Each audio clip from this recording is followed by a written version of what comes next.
L'invité du jour, animé par Aurélie Véron.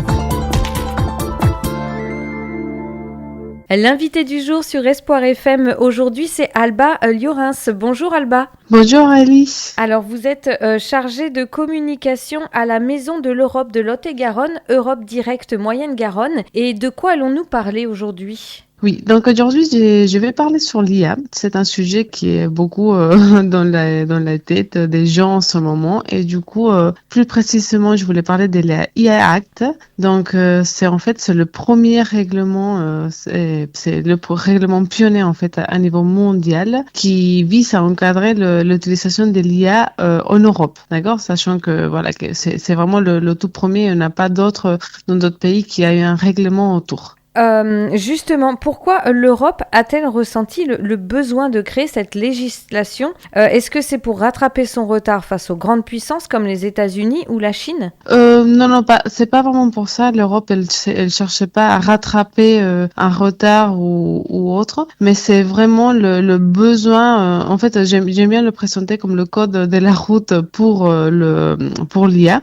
C'est vrai que l'IA, ça représente une évolution, surtout la technologie aujourd'hui. Mais malgré le fait que ça soit quelque chose de très innovant, l'Union européenne, elle a décidé quand même, elle a fait le choix de poser des limites avant que les dérivés ils soient beaucoup trop graves en fait. Donc c'est un objectif. Cette loi en fait, c'est une réglementation. Cette loi, c'est simple. Elle cherche à protéger donc les droits fondamentaux des citoyens européens et tout en permettant l'innovation et de se développer dans un climat de confiance. Donc je répète, c'est vraiment la première mondiale. Donc beaucoup de pays, ils sont en train de s'inspirer. Ce n'est pas encore partout, mais bon, ça va venir en fait dans tous les pays. Donc ce qui fait, c'est que l'Europe, ça soit vraiment le pionnier à le faire. Et vous avez mentionné une classification selon le niveau de risque. Est-ce que vous pouvez nous expliquer ce que cela signifie ? Oui, donc en fait, l'IA Act, ce qu'ils ont fait, c'est de classifier les différents risques que l'IA peut représenter et qu'est-ce que ça entraîne. Donc, par exemple, je vais commencer par le plus grave. Ça sera le risque inacceptable. Donc là, on va parler en fait de tout ce qui touche au droit, comme la surveillance des masses ou la manipulation mentale. Donc, ces systèmes-là, ils sont interdits. Ensuite, on va passer au risque, enfin tout ce qui est au risque. Donc là, on parle des domaines sensibles comme l'éducation, la justice, les ressources humaines. Donc, en fait, on doit répondre à ces exigences très strictes comme la transparence, le contrôle humain, la traçabilité. En fait, tout ce qui touche en fait la partie humaine, ça doit être bien, restreinte par rapport aux autres risques. Ensuite, on a les risques limités. Et là, on parle des chatbots. Donc, on le voit souvent quand on est sur Internet. Il y a plein de chatbots. Donc, en fait, ils doivent juste indiquer qu'il ne s'agit pas des humains. D'accord, donc ça fait partie de la règle. Et ensuite, tout ce qui est risque minimal. Donc là, on parle des filtres anti-spam et des choses qui ne représentent pas vraiment des risques pour la société, mais qui doivent quand même être un minimum encadrés. Et pour nous, citoyens, qu'est-ce que ça change concrètement ? Ça change beaucoup de choses, même si c'est des choses invisibles. Par exemple, s'il y a, elle prend une décision automatique qui concerne quelqu'un pour un prêt, pour un embauche, une amende, en fait, on doit être informé et on doit avoir les droits au recours. En fait, l'IA ne peut pas utiliser dans l'ombre, être utilisée dans l'ombre et sans transparence en fait. Elle peut pas faire et défaire sans que l'humain derrière il puisse vraiment dire je suis ou je ne suis pas d'accord, je suis ou je ne suis pas au courant. Donc c'est une manière de rendre l'IA plus entre guillemets humaine, d'accord? C'est de la rendre au service des gens. Donc en fait pour les citoyens, même si on ne le voit pas, ça change parce que si jamais il n'y avait pas une réglementation derrière, l'IA il pourrait du coup faire des choses sur le dos des humains. Je sais pas si je m'explique, mais voilà, c'est vraiment une façon de faire que l'IA il ne prenne pas le dessus. Oui, ça doit être un outil, une aide, mais pas au-delà en tout cas. Est-ce que ce cadre en fait ne risque pas de freiner l'innovation en Europe ? Bah, c'est une crainte légitime. On a déjà entendu quand l'Union européenne a lancé l'IA-Act, il y a d'autres pays qui ont évoqué du coup cette crainte. Mais en fait, ça reste un cadre stable qui donne juste une clarté aux entreprises. Donc, ça va pas vraiment freiner l'innovation. Au contraire, du moment où on a un cadre stable, bah, ça peut continuer à se développer sur la bonne voie. Parce que du moment où c'est clair, bah, il n'y a pas de raison pour que ça se passe pas bien. Donc aujourd'hui, par exemple, les gens, ils s'inquiètent de savoir si l'IA est fiable, éthique, contrôlée, ou voilà, si on peut les faire confiance. Donc bon, et sachez que aujourd'hui, avec ça, avec l'IA Act, en tout cas en Europe, on peut être un peu moins inquiété parce que tout ça commence à être réglé. Voilà, donc c'est bon à savoir. Et d'ailleurs, dans le monde, est-ce que d'autres grandes puissances comme les États-Unis ou la Chine adoptent aussi des lois sur l'IA? Et oui, bon, après, il faut savoir que c'est pas, que l'Europe, elle n'est pas évidemment la seule à faire tous ces changements. Donc, c'est bien de voir ce qu'ils veulent faire les autres, ce qu'ils sont en train de faire. Donc, sachant que les États-Unis, la Chine, ils sont puissants. En fait, c'est des puissances aussi en termes de développement de l'intelligence artificielle. Donc, les États-Unis, par exemple, ils n'ont pas de législation globale. Ils laissent beaucoup d'espace à ce qui est la autorégulation des entreprises, mais face à risques liés à la IA ou à ChatGPT par exemple, il y a eu à l'administration de Biden par exemple, il a commencé à avoir des directrices, mais bon là en ce moment avec le changement de gouvernement c'est un peu flou. On est plutôt Donc dans l'autre sens maintenant, non? Avec voilà, Trump, donc on est plutôt sur l'ouverture totale. exactement.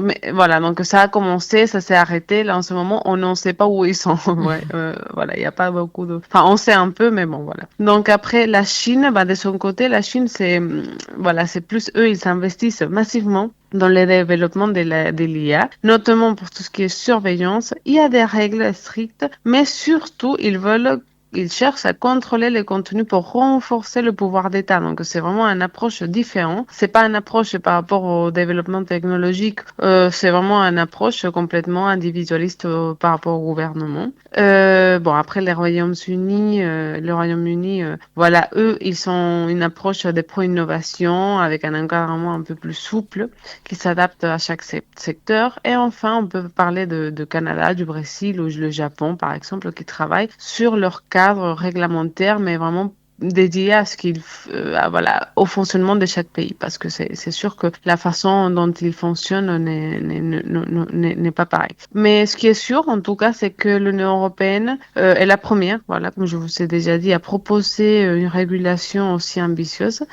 Et ça donne le temps, voilà, à beaucoup d'entreprises internationales qui commencent à anticiper déjà en adaptant leur IA standard aux standards européens. Donc, c'est ce qui est arrivé d'ailleurs avec la RGPD il y a quelques années. Il y avait tout le monde qui craignait un peu sur tout ce qui était données personnelles. Et finalement, voilà, le monde entier il s'est inspiré de la RGPD. Est-ce qu'on parle Voilà. de l'IA sur les sites internet de l'Union européenne? Est-ce qu'on peut retrouver Oui, quelques sources c'est pour en ça. savoir Oui, plus? oui, oui. En effet, non. Enfin, sur Internet, on en a plein de, comment dire, des sites. D'ailleurs, sur le site du Parlement européen, on en a toute une partie exprès pour ça. Il y a des ressources aussi pour savoir. Il y a aussi des applications IA créées par l'Union européenne qui peuvent remplacer, qui font le travail qui fait aujourd'hui ChatGPT. Ils sont moins démocratisés, mais bon, ça existe. Donc, il faut pas hésiter à aller chercher du coup les applications, les intelligences artificielles créées en Europe sachant qu'elles sont elles sont cette législation derrière. Voilà, chose que n'ont pas ceux qui sont créés dans d'autres pays. Eh bien, merci beaucoup Alba Liorins. Donc, je le rappelle, vous êtes chargée de de communication à la Maison de l'Europe de Lot-et-Garonne, Europe Direct Moyenne-Garonne. Avant de se quitter, on va juste faire un petit point sur l'actualité de la Maison de l'Europe, à savoir que prochainement, Du 23 avril au 6 mai, c'est ça, il est proposé une exposition qui s'appelle Artistes d'Europe, c'est bien cela? C'est bien ça. Donc ça va être au Florida à Agen. Donc une exposition qui va mettre en place des différents artistes avec des différents métiers dans l'art. Donc les gens ils vont pouvoir venir découvrir. C'est vraiment une exposition gratuite et assez interactive parce qu'il y a des QR codes où on peut aller découvrir ce qu'ils font. Donc, il ne faut pas hésiter. C'est vraiment très intéressant. Et puis, on a la date du 6 mai aussi avec 2 événements. Le premier, c'est l'Italie et l'UNESCO, gardiens du patrimoine mondial et de la culture. Alors, c'est une conférence cette fois-ci. C'est ça, c'est une conférence faite par notre volontaire du Corps de solidarité européen, donc Alessandra Iaccardi, qui va venir parler de la place de l'Italie au sein de l'UNESCO pour garder le patrimoine culturel. Alors, c'est le mardi 6 mai à 18h. Par contre, on sort un petit peu du département, c'est à Bergerac cette fois-ci. C'est ça, la maison des associations de Bergerac. Voilà. Et puis voilà, on a ça. Et puis après, on a le mai à vélo. Donc, je sais pas si tu l'avais dans ton agenda, mais tout le mois de mai, c'est un mois qui est consacré à tout ce qui est mobilité douce. Et nous, particulièrement le 14 mai, on fait un événement qui s'appelle l'Europe, ça roule. Voilà, autour des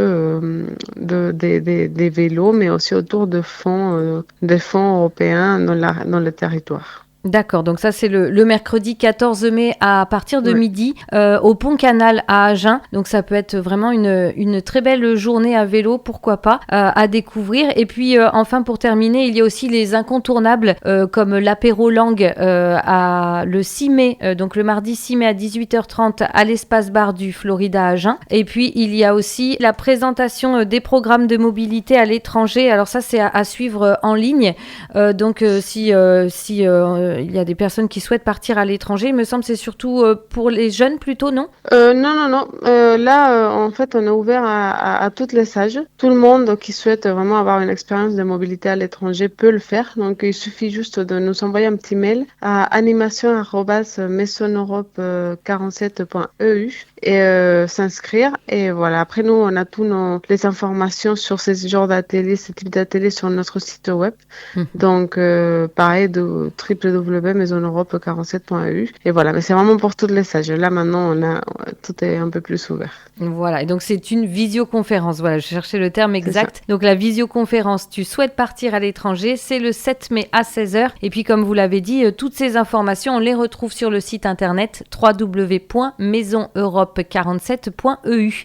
Merci beaucoup Alba, et puis on se retrouve très prochainement sur les ondes d'Espoir FM. Merci. Super, merci beaucoup Aurélie. C'était l'invité du jour, animé par Aurélie Véron.